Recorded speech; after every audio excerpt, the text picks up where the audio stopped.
আসসালামু আলাইকুম। আলহামদুলিল্লাহ আমরা কুরবানির ঈদের পুরো আয়োজনটা খুব সুন্দরভাবে আজকে শেষ করতে পেরেছি। স্বাভাবিকভাবে এই কুরবানির ঈদে আমাদের ব্যস্ততা একটু বেশি থাকে, এর কারণ হচ্ছে গরু ছাগল এগুলি বিক্রি করতে করতে আমাদের সময় চলে যায়, এর জন্য আমরা বাড়তি কোনো কাজ করতে পারি না। তবে এবারের কুরবানির ঈদে আমাদের কিছু বাড়তি দায়িত্ব ছিল, সেগুলি শেষ করতে আমাদের যদিও একটু কষ্ট হয়েছে, তবুও আলহামদুলিল্লাহ সেই কাজগুলি খুব সুন্দরভাবে আমরা শেষ করতে পেরেছি। ফজরের নামাজের পরপর কুরবানির জন্য যে গরু দুটি আমরা কিনে এনেছি, এই গরু দুটিকে গোসল দিয়ে তারপর সজীব আমাকে দেখলাম তিনি ঘাস কেটে নিয়ে এসেছেন এবং ওই ঘাসগুলি চপার মেশিনে তিনি কাটতেছিলেন। তো তার সাথে কিছুক্ষণ কথা বলে আমরা চলে যাচ্ছিলাম আমাদের ঈদের মাঠে। ঈদের মাঠে গিয়ে আমাদের বাকি যে কাজগুলি ছিল, মাইক সেট করা, তারপর ফ্যানগুলি সেট করা, ইলেকট্রিসিটি দেওয়া, এই কাজগুলি আমরা কমপ্লিট করে এসে তারপর গোসল করে সুন্দর করে আব্বার সাথে বেরিয়ে পড়েছি নামাজের উদ্দেশ্যে। ফজরের পর থেকে নিয়েই 7:30টা পর্যন্ত আমরা এখানেই ছিলাম। এরপর আমাদের এখানে নামাজের টাইম দেওয়া ছিল হচ্ছে 8টার দিকে। তো বাড়িতে গিয়ে 8টার আগেই অর্থাৎ জামাতের পূর্বেই আমরা চলে এসেছি। এসে আবার বাকি যে কাজগুলি ছিল বা এখানে যে ইলেকট্রিসিটিগুলি আমরা দিয়েছি, ফ্যানগুলি, তারপর নিচে যে বিছানাগুলি আছে সেগুলি ভালোভাবে পরীক্ষা করতেছিলাম যে সব ঠিকঠাক আছে কিনা। এরপর আলহামদুলিল্লাহ দেখতে দেখতে কিছুক্ষণের মধ্যেই 8টা বেজে যায় এবং 8টার পূর্বেই আমাদের এই মাঠ কানায় কানায় পরিপূর্ণ হয়ে যায়, যেখানে আপনারা দেখতেই পাচ্ছেন এখানে প্রচুর পরিমাণে মানুষ হয়, যেহেতু আমাদের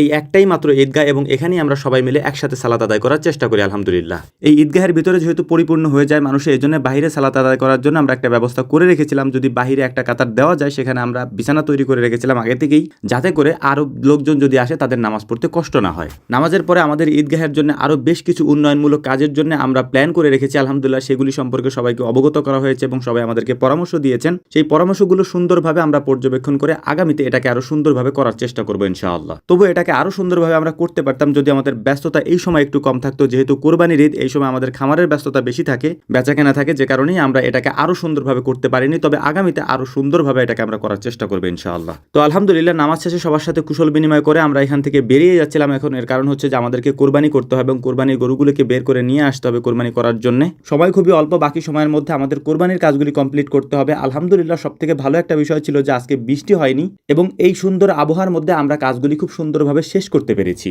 তো এখন যেটা দেখতে পাচ্ছেন এইটা হচ্ছে আমাদের পাড়ার যারা মুরব্বীরা আছেন এবং আমরা ইয়াং যারা আছি এবং আমাদের থেকে ছোট যারা আছেন, তারা সবাই মিলে আমরা ছবি তুলে প্রত্যেক ঈদে স্মৃতি হিসেবে আমরা ফ্রেম বন্দি করে রাখি। এটা আমাদের জন্য খুবই ভালো লাগার একটা মুহূর্ত থাকে। এখানের কাজগুলি কমপ্লিট করার পর আমাদের মূল কাজ যেটা আজকে দিনের মধ্যে, সেই মূল কাজটি হচ্ছে আমার দাদা দাদুর কবর জিয়ারত করা। এটা হচ্ছে আমাদের পুরন বাড়িতে, যেটা আপনারা অনেকবার ভিডিওতে দেখেছেন যে মসজিদের সামনে এখানে আমার দাদা দাদুর কবর রয়েছে এবং আমরা নামাজের পরে প্রতি জুমার পরেই এখানে কবর জিয়ারত করা হয়। এর পাশাপাশি ঈদ এবং কোরবানি ঈদ তো করা হয় আলহামদুলিল্লাহ। কোরবানির ঈদের জন্য আমরা 2টা গরু কিনেছিলাম। একটা গরু আমরা 2জনে মিলে কিনেছিলাম, আর একটা গরু 5 ভাগে কেনা হয়েছিল। ওই 5 ভাগের মধ্যে আমাদের একটা ভাগ ছিল, যে কারণেই 2টা গরু আমরা আমাদের খামারে নিয়ে রেখেছিলাম। তো আলহামদুলিল্লাহ এই কাজগুলি আমরা সুন্দরভাবে করতে পেরেছি, বৃষ্টি হয়নি এবং এই জায়গাটা খুব সুন্দরভাবে পরিষ্কার ছিল এবং এর পাশাপাশি যে ডেকোরেশনে যারা এসেছিলেন তাদের টাকা পয়সা কমপ্লিট করে দিয়েছি আমরা তাদের কাজ শেষ হওয়ার পূর্বেই আলহামদুলিল্লাহ। তো যাই হোক, আপনারা আমাদের জন্য দোয়া করবেন। আসসালামু আলাইকুম ওয়া রাহমাতুল্লাহ।